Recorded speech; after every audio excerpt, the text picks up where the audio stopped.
Тэ уламжлалгүйгээр хүн өөрөө явна гэж хэлж байхгүй. Тэр ахмадуудын маань хэлжсэн, ярьжсэн, үг заажсэн, заавраа тэ.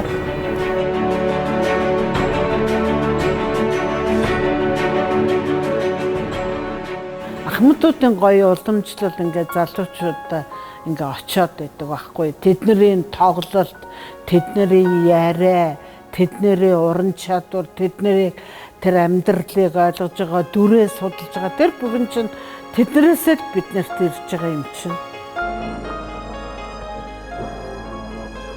Улаанбаатарт орчин үеийн тойд засалын тоногд бүрэмжээр тоногдсон 5 дугаарыг хүний суудалтай гүйцэн драмын театрын барилга ашигласан дортой. Одон улсын төвчний жилийн өмнө ашигласан дорж байгаа төвчний театрын тайлбар гадаадын болон өөрийн орны хэмжээнд бичиж тоглоход нь соёл хүмүүстийн ашиглагдсан олон төрлийн ажил зохиогдсон. Би Багшин дээр сургуулийн кино драмын ангид орж суралцсан. Тэгэл одоо тэндээс л одоо жүжигчин болох миний эхлэл тавигдаад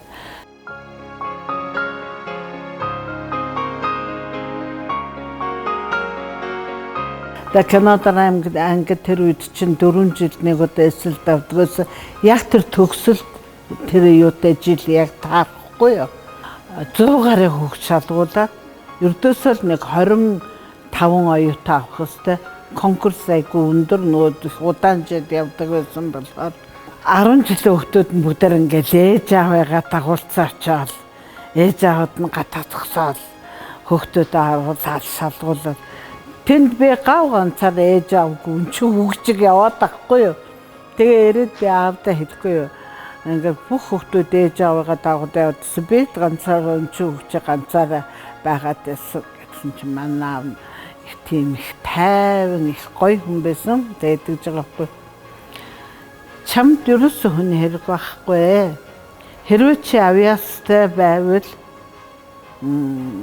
цэндачрын хүүхдээсэн ч орно. Авьяасгүй бол чи Цэдэн балын хүүхдээсэн ч орж чадахгүй гэж надад манай аав хэлжээсэ. Тэг яг би тэнцсэн.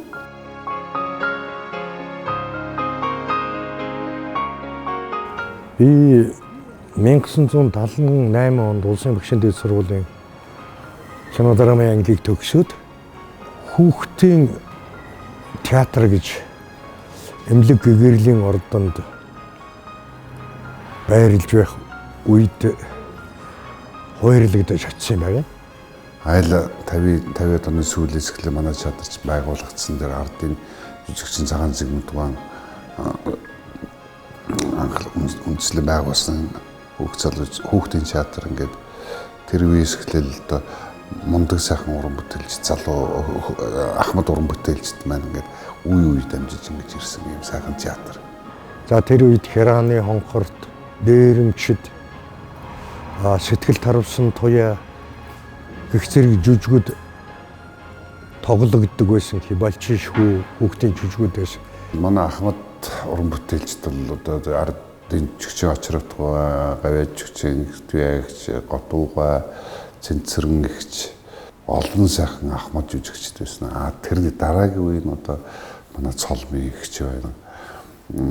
Жанчив дөрж ах, дашхүү ах эдгээр ингэж залгаж ирсэн. Сургуулаа төгсөж ирээд би хүүхдийн театрт ингээд ирэхэд одоо миний дагаж явдаг, харж явдаг, биширж явдаг, шүтэж явдаг нөгөө гоё жүжигчин цуглаад тэгэл тэднэрийн дунд ингээд жүжигчин боллоо тэгэл яг дагалдан тэгсэн ч гэсэн ингээд жүжигчин болоод ингээд орохоор надад айгүй гоё сэтгэл төржсэн.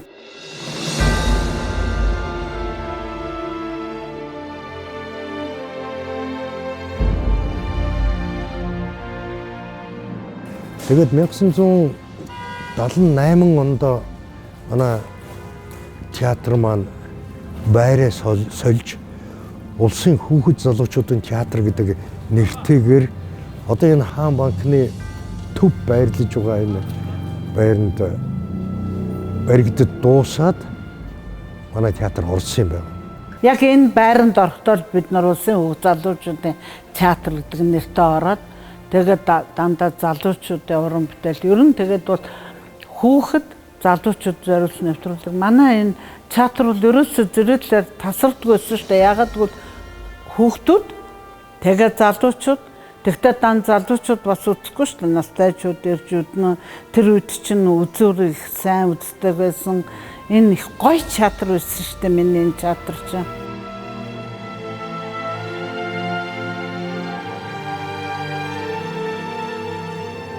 Би өөрөө хүүхэд байхдаа хүүхдийн театрт их жүжиг үзэж байсан. Тэр үеэс би цолмын хичээг мэддэг.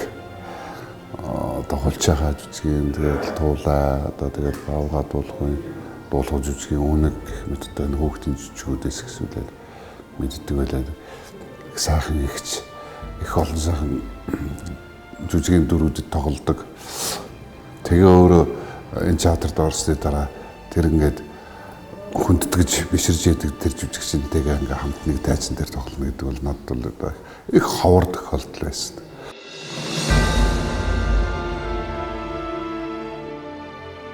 Ардын жүжигчин очир утгаатай, галсан данзангуутай. За тэгээд улсын уяа жүжигчин Мегмөр ихч. За тэгээд Борхуу ихч, Чойжин сүрэн гээд олон сайхан жүжигчдийн дунд сорн болсон ийм сайхан жүжигчин байсан юм. Тухайн үеийн хүүхд залуучдын театрын одоо бүх төрүүдийн одоо гол ноён нуруу жүжигүүдийн гол ноён нурууг бол одоо эмэгтэй талаас бол цолмын хичээл үүрч явж байсан. Ийм байдаг их сайн уран бүтээл, их сайхан харьцаатай дайчин уяастай ийм сайхан ихчтэй одоо 12 жил хамтарч ажиллаж байлаа. Миний нэг таньдаг хүн авгай 80 явчихсан юм байна. Жолооч байлгүй юу? Эмнэлгээрлийн ордонд байгаад үзсэн. Тэгээд өнөөгч манай жүжигийг үзчихээд би авгаагаа заавал авчирч үзүүлнэ гэж. Тэгсэн хэд хоногийн дараа хөөш би авгаагаа үзүүлсэн. Бид хоёр дахиад нийлсэн. Тэр жүжиг, тэр цолмонгийн тоглолт манай авгай сэтгэлийг надад эргүүлж өгсөн шүү. Хичнээн мундаг амьд жишээ вэ шүү дээ. Энэ чинь тийм одоо үзэгч түмэнд үлгэр дуурайлуулах. Ингэж байсан. Соломонгийн бүр нэрийн цохоод тэр жүжигчний тоглолт манай авгайг надад эргүүлж авчирч өглөө. Ингэж хэлж юулээ. Тэг хамгийн анхны миний цолмын хичээг хараад гайхсан биширсэн тэр юм болохоор сэтгэл дарвсан туяа жүжигийн Нази байсан. Тэгээд яасан гингүүд би дараа нөгөө 3 дугаар курст байхдаа жүжигийн хэсэг авангууд одоо яаж цолмын хичээг дуурайж байгаа юм уу яаж байгаа. Тэр сэтгэл дарвасантай яаж жүжигийг олоод яг тэр Назида хамгийн гоё хэсгийг аваад цолмын хичээг дуурайгаал тоглосон. Оюутны ажил. Тэг яаж цолмын хичээг хэмжээнд өрөх үдэ тэгээ яг хуу тэр ажиллаараа бас гайгүй дүг авсан л та. Тэгэл ер нь намайг оюутан байхад тэрнээс хойш ч гэсэн мөн олон жил цолмын хичээг бүх залуучуудын театрын эмхтэй гол оройлыг дандаа авдаг. Театрыг нуруунд дээр үүрж явсан хүн шүү. Тэр чинь бол Берта үнээл ажил шүү дээ. Ер нь миний жүжиг тоглох ороод судалгаа, ер нь тоглолтын арга барил бол ерөөсөө бүх юм нь цолмын хичээс л хамаардаг байсан. Тийм болохоор зэрэг надад тэр агуу туршлага нь надад маш их одоо хүртэл би тэр арга туршлага өөрийнх нь хэлж ийсэн үг мөг заримдаа толгойд орж ирж өөрийнх нь дүр дээр хийх ажиллагаагаа бол цолмын хичээн туршлагаар хийдэг байлаа. За цолмын хичээл бол одоо ерөөсөө манад олон сайхан эмэгтэй жүжигчд байхад тэрний дунд үнэхээр сор болсон жүжигч юм. Манай хүүхд залуучдын театр ингэж байхгүй болсноос хойш цолмын хичээл манай ханыхаа одоо тоглосон дүр болох Арслан гэдэг нэрээр Арслан гэж театр, хувийн театр байгуулж тэгэд тэр театрын анхны жүжиг болох Бүрээдийн зохиолч Булат Гавриловын Дурлалын нууц гэж жүжигэнд би цолмын хичээлтэй хамтарч тоглож байлаа. Энэ дээр бол цолмын хичээлтэй хамтар тоглоход маш их нөмөр нөөлөгтэй. Одоо хажуу талын партнер ерөөсөө хажуу партнераар ингэж чирэж явдаг гэж ярьдаг шүү дээ. Цолмын хичээлтэй тоглоход бол үнэхээр харьцаа гэдэг юм, нүд гэдэг юм надад ингэж өгдөг. Тэндээс одоо ямар ч юм тэгэл тэнд сэтгэл орох. Тэгээд өөрийгөө цаашаа дүрийн жогмон дээр маш их нөлөөлдөг одоо хамтран тоглоход бол үнэхээр өгөөчтэй. Тийм сайхан жүжигчэндээ манай цолмын эгч бол. Тэгэхээр Соломонд бол жүжигчин, драмын жүжигчин хүнд дутуу юм байхгүй. Тэр хүний бие бардраас өсүүлээд аашаагаас өсүүлээд тэгээд л одоо жүжигчин хүнд байх юу гэдгийг дүрийг бүтээхэд хэрэг болох юу гэдгийг тэр бүхэн Соломонд байдаг. Соломон дотоод сэтгэлийн их хүчтэй жүжигч. Шүлэг сайхан уншин, бүжиг сайхан хий, дуу сайхан дуулчих нь. Соломонд одоо жүжигчүүнд байх бүх юм. Би.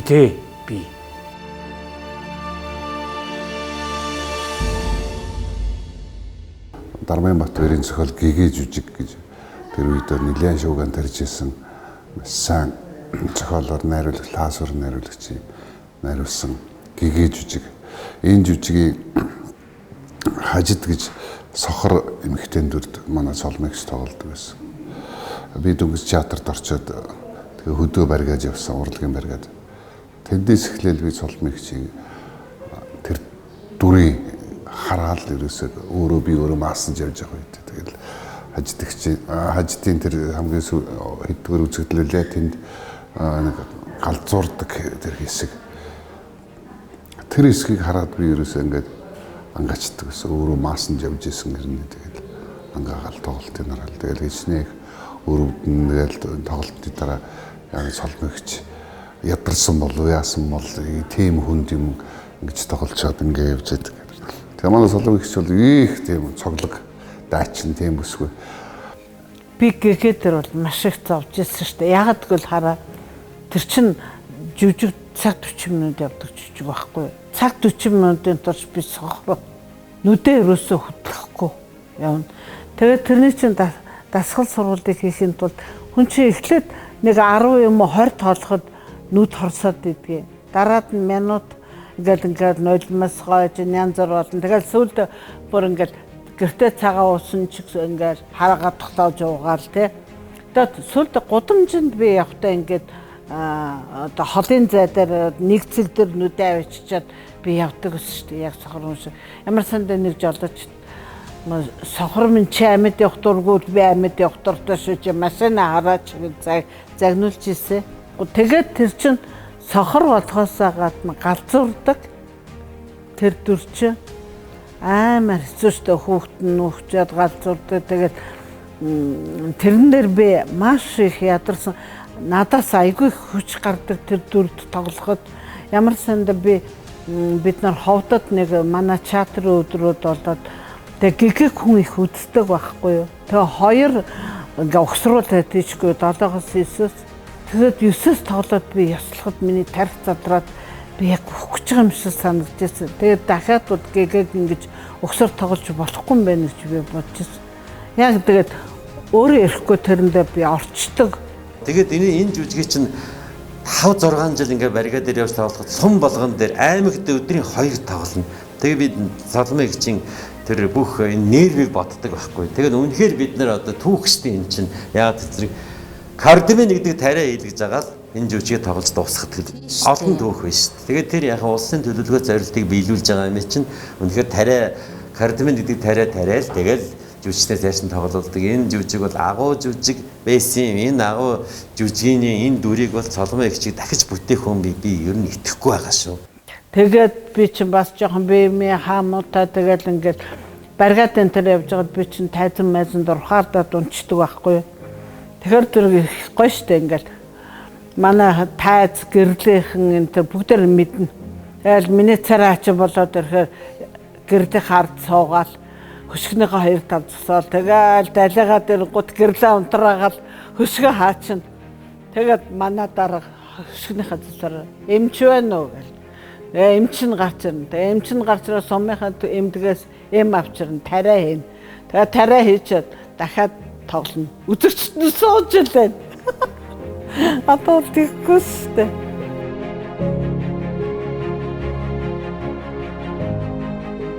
Тэгээд би одоо торон хай байсан болооч тэр юм уу ахмадуудтайгаа тоглосон. Дундх үеийнхэнтэйгээ тоглосон. Тэгээд дараад нь би Төмөрбаатар, Батүлзэ давсан буу энэ төрөөс би их олон ах штэ. Бүр 7-9 ах штэ. Тэгээд төсөн мөртөө би тэд нартай партнер тоглодог. Ялангуяа миний театрын сүүлийн одоо үеийн гол дөрүүд бол яг Төмөрбаатар битэрийн партнер Батүлзэ. Цолмогчтой би олон жүжигэнд бас эхнэр нөхөр болж тоглож байлаа. Ээж хүүд тоглож байлаа. Манай театрын одоо гол ноён нурууг үүрч явсан солист жүжигчин гэдгээрээ тийм их эрхэх тийм байхгүй. Ерөөсөө биднэрт залуу бичүүдтэй биднэрт маш илэн далангуу тийм сайхан харьцаа сайтай. Ингэж 10 гаруй жил цолмогчтой хамт ажиллаа. Чихэр бааваа хүртэл хамтарч хувааж идэж ууж явдаг байлаа. Нэг компот авчих юм бол нэгийгээ дуудаж байгаа хоёлоо хуугаад идэх нэг жүжигэн дээр хамтарч тоглоод хамт одоо хайр сэтгэлтэй эсвэл эсрэг хоёр ийм байхад нэг шоколад авахд л хуваагаад бас нэг өгөөд идээд ингэдэг маань жүжигчин хүний хувьд бол бие биеийг харцаараа ойлгох, биеэрээ ойлгох, хөдөлгөөнөөрөө ойлгох, бас яриагаараа ойлгох ийм нарийн нандин харьцаануудыг үүсгэж байсан ийм мундаг жүжигчин байсан юм шүү. Тэг цолмогчтой хамтдаа тоглож хамтарч партнер болж тоглож байсандаа би бол маш их баярлагдав. Тэр цолом гэдэг хүн жүжигчэндээ удирдуулаад адилхан хайртай нөхөр нь болоод хайртай хань нь болоод тоглолдог л байхгүй. Тийм бохны зэрэг манай цолмогч насны хязгаар байхгүй дүр бүтээжсэн. Хөдөө бариад яг дээвэрдээ суудаг Карсон Жаал өдөр 16 настай миний ихч болж тоглолцоод оройн 7 цагаас гэгээ гэдэг жүжигийн хажидад тоглодог байл. Юу нисвэ брэкбок Карсон борохтой хамт сайхан тулд гадаад явж юм уу? Аахаа ууцхасаа татгуулчихэдэг. Манай эдүм шиг ийм амтан байдаг болов. Манай театрч одоо 3 маралгуудаа хад бас юм сүүд энэ хуучин тоглож исэн жүжигүүдээ сэргээж дахиж шинээр тавьж исэн л да. Тэгээд тэр жүжигүүдэд оролцохын зэрэгцээ цолмын ихчтэй болохоор би Нямгоо найруулагч өөрийнх нь зохиол өөрөө найруулсан Үүлийн үр гэд жүжиг байсан. Тэрэнд би болохоор одоо бэр охин нь болж цолмын ихч маань миний хадам ээж болж тоглолдог. Тэр жүжигэн тоглож исэн.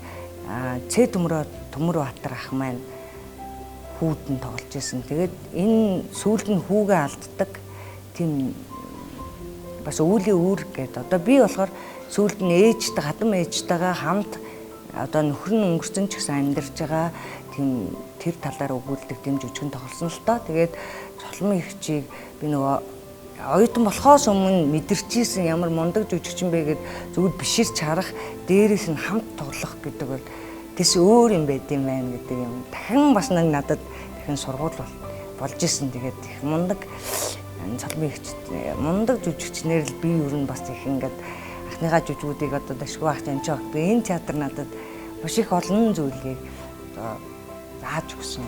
Тийм. Тэгээд бүр хамт тоглоно гэдэг бол бас их хувь заяа л гэж би боддог.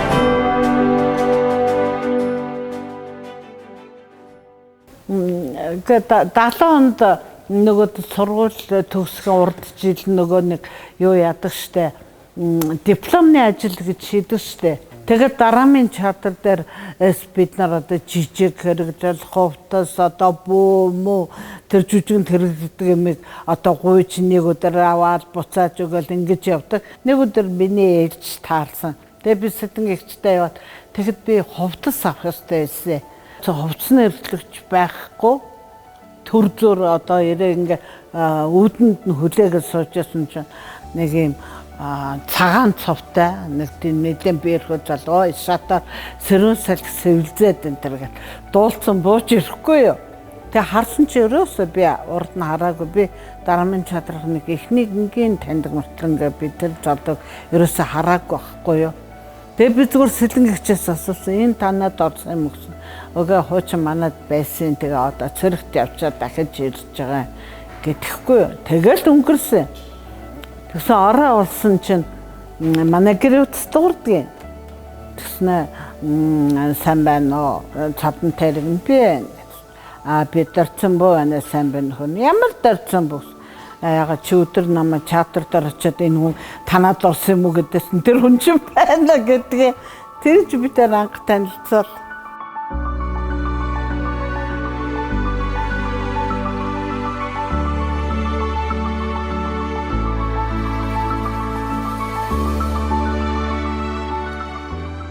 Орос төрөөс гоё шоколад аваад тэрнээсээ өгөн. Тэгингээ намайг юм асуугаагүй байхад өөрөө айгүй гоё хэлж ярьж өгдөг гэсэн бохоо. За чи тэр жүжигэн дээр тэгж тоглож тэр чин буруу шүү. Энд чи ингэх ёстой. Ер нь хүн жүжигчин хүн амьдралдаа нэг ийм юмыг баримтлах ёстой.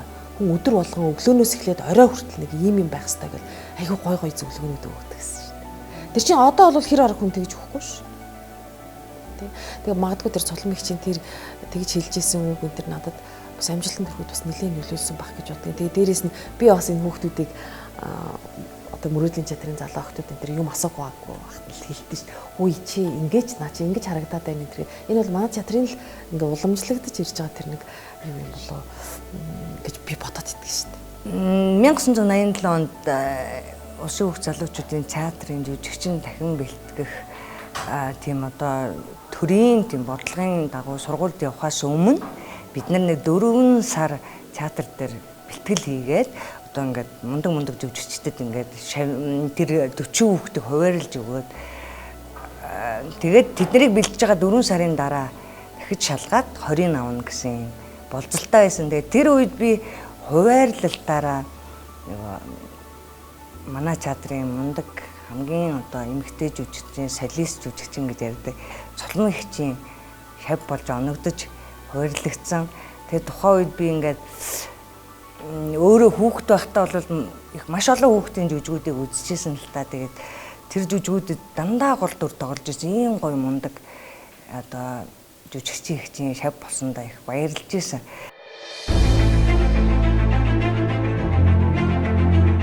Тэгээ энэ дээр бол бас одоо дурсахын аргагүй нэг гоё юм байдаг байхгүй юу? Лаасруу найруулагчийн тухай. Тэрний юу гэхээр холчийнхаа жүжигийн гол дүр тэр туулаад нь манай цэкүү тоглодог байхгүй юу? Тэгсэн гинтхэн яаралтай манаар эмнэлэгдчихсэн. Тэгээ тэр үед би нэг Нарны унаг гэдэг кинонд нэг зураг авахулж исэн. Тэгээ шөнийн 4 цагт зураг авчихсан чинь намайг кино үйлдвэрийн жижиг яриа гэсэн чинь лаасруу найруулагчаар цэрмэд эмнэлэгт тавьсан маргааш 10 цагаас тоглолттой чи ирж байгаа. Тэгээ өглөө би ямар ч үг мөг байхгүй шүү дээ. Тэгээ өглөө 7 цагт найруулах ганцаараа ирээд тэгээд нэг юу хоёулаа жоох үгээ ярьж байгаад 9 цагт жүжигчдээр тэгээд шууд би ямар ч үггээр би чихэгдээд гарч ирсэн байхгүй. Одоо манай жүжигчдүүд бол чихэх гэж ярьдаг байхгүй зүгээр одоо ингээд гинтхэн гарч байгаа учраас тэгээд гараа тоглосон чинь надад лаасруу ингэж хэлдэг. За цолдмоо эмэгтэй жүжигчин нэг үеийг авч явна гэдэг бол 10 жил болж иж нэг үеийг авч явдаг. Чи бол 2 үеийг авч явлаа. 2 үеийг авч явлаа. Одоо чи 3 дахь үе рүү орж ийн. Би чамд маш их баярлалаа. Одоо би чамайг хөлөөрчин гიშгүүлэхгүйгээр өрөөнд чинь оруулна гэдэг. Одоо энэ тайзан дээрээс миний өөрөө энэ дээр 2 давхарт штэ. Намайг ингээд тэврээд миний ширэн дээр авч тавьжсэн байхгүй юу? Тэгээ тэр бол яг үгүй жирийн хүнд бол нэг сонирм биш. Яадаг найруулагчийн өргөд ширэн дээр тавьчихвд те. Тэр нэг гайхуулаад байгаа юм биш.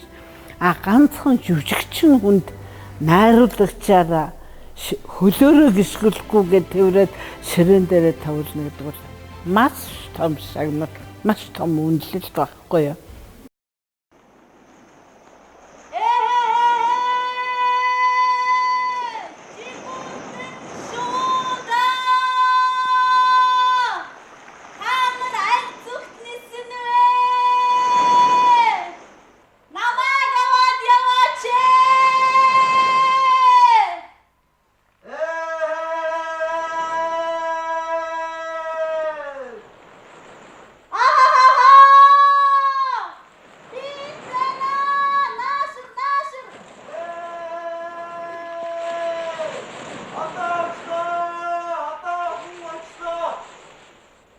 Хамгийн азгүй би кинонд айгүй баг орсон байхгүй. Театр намайг өгдөггүй байсан. Яг гэвэл ингээ хараа театр ингээд хэрвээ би кинонд явчихад энэ жүжигэн зогсох гээд ямар санда би хүүгээ амраагаа би шарлчаад нэмдэг сэхэнд багт намайг ойлуулаад автобусаа гадаа зогсоож байгаад эмнэлэг дээр шууд авч бариад явж байсан. Би явахгүй жүжиг байхгүй гэдэг. Тэгээд тэр чинь заавал улсын төлөвлөгөөд юу биелүүлэх ёстой. Цаанаасаа төлөвлөгөөт зорилттой. Тэгээ яг би нэг нарны унагт тоглосон. Гэхдээ нарны унаг бол яг эхнийх нь моментар бол айгүй гоё сайн кино болсон байхгүй юу. Тэгээд Төв хорооны үзэлгээр нь штэ тэ бүр 4 удаа орж иж хасагдаад бүр тэр үедээ инг тавны гүрэн дээр Эрдэнэ улган бишээ Цэрэн давыг жигжиг зураг хоёрын зураг авдаг энэ одонго авчид ярьж байгаа юм зургийг инг тавны гүрэн дээр авсан чинь энэ одоо хятад юун дээр байхгүй нахтуу одоо Оросын ард түмний бэлгний юг харуулсангүйгээд тэр зургийг солиулаад юун дээр оруулж ирсэн штэ. Хороолт зургийг авчиж штэ хороолт.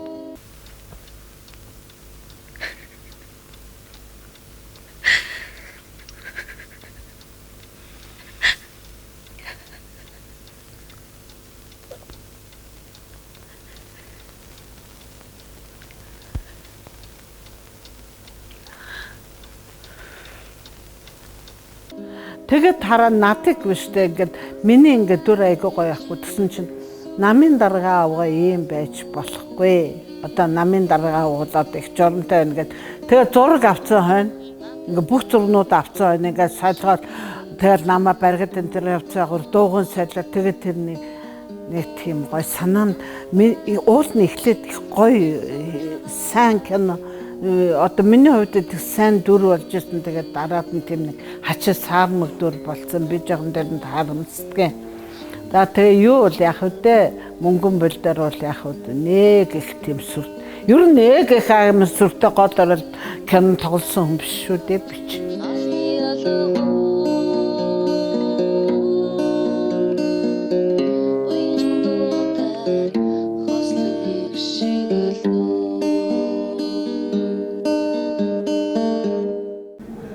Энэ донд одоо бид дунд үеигжсэн одоо тэр сайхан жүжигчд маань энэ 90-ад оны нийгэм солигдох үед театр маань шалгуулж тэр сайхан жүжигчд маань ч ингээд тоглох тайзгүй болж л ингэж годомжинд гарсанд би бол үнэхээр сэтгэл имзэглэж байна. Мөн одоо ч хүртэл имзэглэж байна. Ялангуяа хүүхэд залуучуудын заавал тэртээ яагаад гэвэл штэ энэ жүжиг үзэхээр тэр жүжигнээс хүн юм тархинд авч хийдэг байхгүй юу.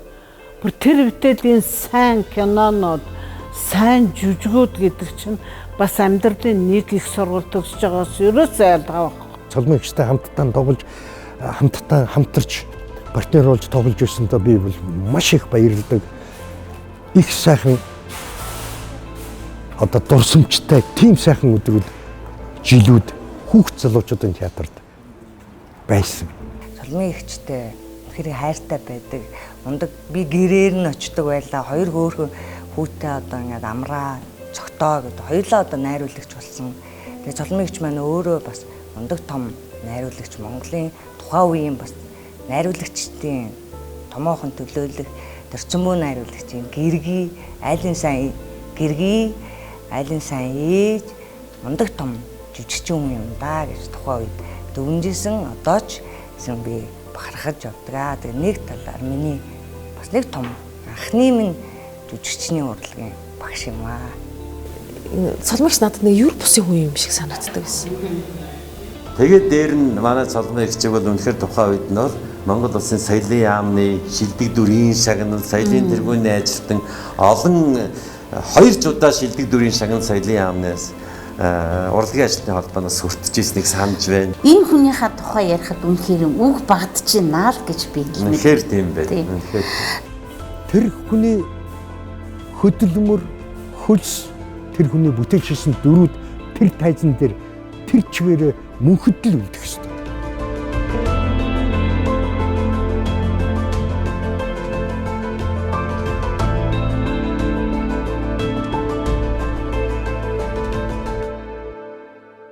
Суурн хариулагч Сэтгэл Тарвцантай гэдэг жүжиг эзэн.